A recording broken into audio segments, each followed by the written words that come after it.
Good morning everyone. My name is Suprika Narzari and I am a student of Claret English Medium School. Today, on the occasion of World Environment Day, I am honored to represent today's program. World Environment Day is celebrated every year on 5th June to spread awareness about protecting our environment.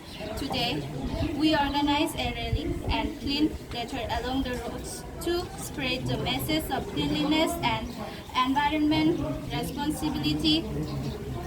Through these activities, we encourage people to protect nature and keep their surroundings clean. This day reminded us that even small action can help create a greener and healthier future. As a student, we should spread awareness and encourage others to care for nature. Today's rally is a message that protecting the environment is everyone's duty. Let us work together to protect nature and build a greener nature. Thank you.